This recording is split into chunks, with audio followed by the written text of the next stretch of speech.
Bonjour à tous. Il y a quelque chose de terrible dans l'histoire de notre monde, c'est la capacité que nous avons à répéter les mêmes erreurs et à rester dans les mêmes problèmes. Un de ces problèmes, c'est l'inimitié, l'opposition, la haine qui peut exister entre les hommes, que ce soit pour une question de couleur de peau, que ce soit pour une question de territoire, quelle que soit la raison, et malheureusement les événements actuels politiques, notamment en Occident, qui se déroulent, montrent que on a l'impression de ne pas avoir appris du passé.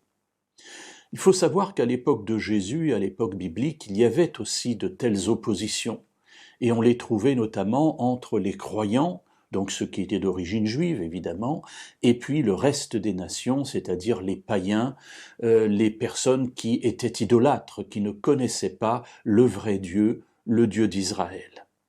Et souvent, malheureusement, le peuple d'Israël a fonctionné comme s'il était dépositaire d'une vérité qu'il devait garder pour lui et surtout ne pas partager avec les autres nations.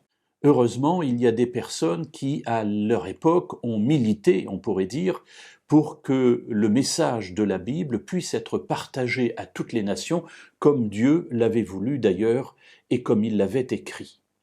Alors celui qui a amené ce désir de réconciliation entre les païens et les croyants à son sommet, évidemment, il s'agit de Jésus. Le ministère de Jésus, le ministère du Messie, est tout particulièrement un ministère de réconciliation entre les personnes et du fait que l'on soit croyant ou non croyant, on puisse se parler, on puisse se retrouver, on puisse s'apprécier, s'écouter et surtout on puisse s'approcher du même Dieu qui les aime les uns et les autres pareillement.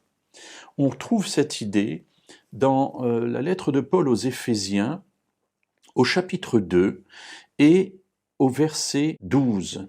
« Vous étiez en ce temps-là sans Christ, privés du droit de cité en Israël, étrangers aux alliances de la promesse, sans espérance et sans Dieu dans le monde. » Il s'adresse ici évidemment aux croyants d'origine païenne, ceux qui sont issus des nations qui n'étaient pas des nations juives.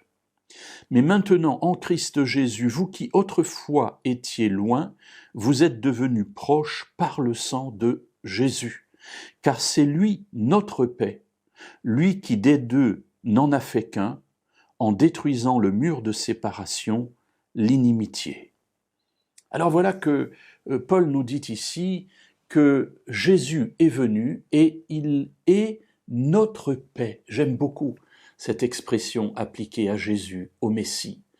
Le Messie est notre paix. Il fait la paix et il détruit l'opposition qui existait auparavant entre païens et croyants. Comment ? En les réconciliant par son propre sang, en les réconciliant avec Dieu. Il y a là quelque chose d'extraordinaire, que l'on soit maintenant d'origine juive ou d'origine païenne, nous avons accès au même Dieu, nous avons accès au même salut par le sang de Jésus, le Messie.